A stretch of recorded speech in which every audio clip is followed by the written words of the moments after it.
కాల్పుల విరమణ ప్రకటన తర్వాత పాకిస్తాన్లో సంబరాలు మొదలయ్యాయి. కొందరైతే ఇది తమ విజయం అనే గొప్పలు చెప్పుకోవడం మొదలుపెట్టారు. ఇక భారత్తో తమకు యుద్ధ గండం గడిచినట్టే అని దాయాది దేశం ఆనందంగా ఉంది. కానీ కాల్పుల విరమణ కొనసాగినా పాక్కు భారత్ ఇచ్చే షాక్ ట్రీట్మెంట్లో ఏమాత్రం మార్పు ఉండదనే వాదనలు వినిపిస్తున్నాయి. పాక్తో సీజ్ ఫైర్ కు మాత్రమే సూత్రప్రాయంగా అంగీకారం కుదిరింది. కానీ ఆపరేషన్ సింధూర్ ఆగిపోలేదు అని కేంద్రం ప్రకటించడమే దీనికి సంకేతం.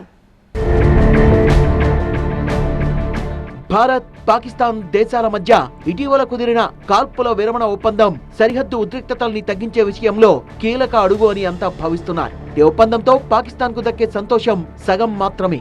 ఎందుకంటే ఈ ఒప్పందం కేవలం సైనిక చర్యలకు మాత్రమే పరిమితమయ్యే అవకాశాలు ఎక్కువగా కనిపిస్తున్నాయి. విదేశీ వ్యవహారాల అంశం, సింధు జలాల ఒప్పందం, వాణిజ్య ఆంక్షలు, వీసా నిబంధనల సడలింపు విషయంలో పాకిస్తాన్ కు ఇప్పటికిప్పుడు ఊరట కలిగించే విషయంలో భారత్ సానుకూలంగా ఉండే అవకాశాలు లేవు. మే 10, 2025న భారత్, పాకిస్తాన్ మధ్య కాల్పుల విరమణ ఒప్పందం కుదిరినట్లు అధికారికంగా ప్రకటించారు. చర్చలకు అమెరికా అధ్యక్షుడు డొనాల్డ్ ట్రంప్, విదేశాంగ మంత్రి మార్కో రూబియో మధ్యవర్తిత్వం వహించినట్లు అగ్రరాజ్యం ప్రకటించుకుంది. భారత విదేశాంగ మంత్రి ఎస్ జయశంకర్, రక్షణ మంత్రిత్వ శాఖ అధికారులు ఈ ఒప్పందాన్ని ధృవీకరించారు. ఈ ఒప్పందం సైనిక చర్యల్ని నిలిపివేయడానికి మాత్రమే పరిమితమని, దౌత్యపరమైన ఆంక్షలపై ఎలాంటి మార్పు లేదని భారత ప్రభుత్వం ఇప్పటికే స్పష్టం చేసింది. పాకిస్తాన్ దిగొచ్చి కాళ్ల బేరానికి వచ్చిందన్నారు ప్రధానమంత్రి నరేంద్ర మోదీ. కాల్పుల విరమణ ఒప్పందం సరిహద్దు ఉద్రిక్తతల్ని తగ్గించే లక్ష్యంతోనే జరిగినప్పటికీ భవిష్యత్తులో రెండు దేశాల విదేశాంగ శాఖల మధ్య అధికారిక చర్చలు జరిగే అవకాశాలపై స్పష్టత అయితే లేదు.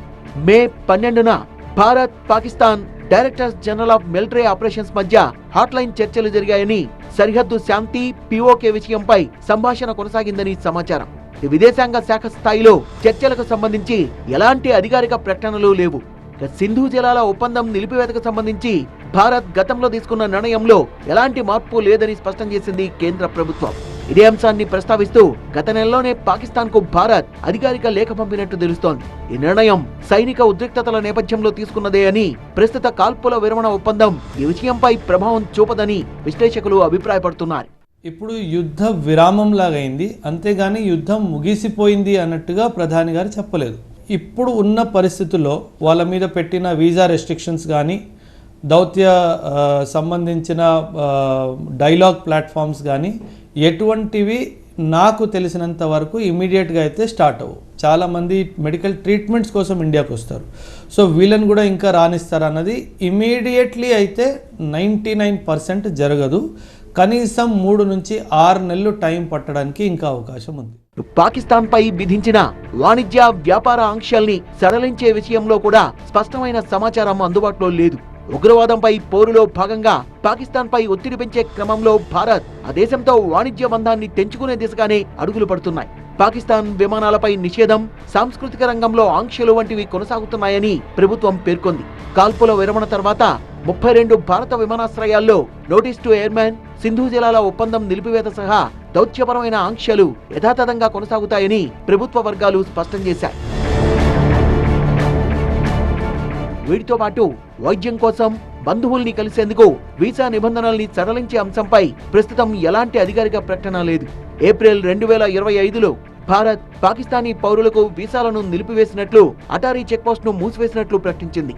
కాల్పుల విరమణ ఒప్పందం తర్వాత ఈ ఆంక్షల్ని సడలించే అవకాశంపై చర్చలు జరుగుతున్నట్లు ఎలాంటి సమాచారం లేదు. ఈ విషయంలో భవిష్యత్ చర్చలు ఆధారపడి ఉంటాయని విశ్లేషకులు అంచనా వేస్తున్నారు.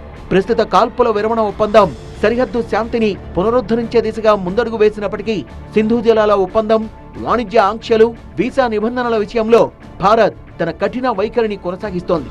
దీంతో పాకిస్తాన్ కు కాల్పుల విరమణ అనేది కేవలం కంటి తుడుపు ఊరటగానే మిగిలే అవకాశాలు కనిపిస్తున్నాయి.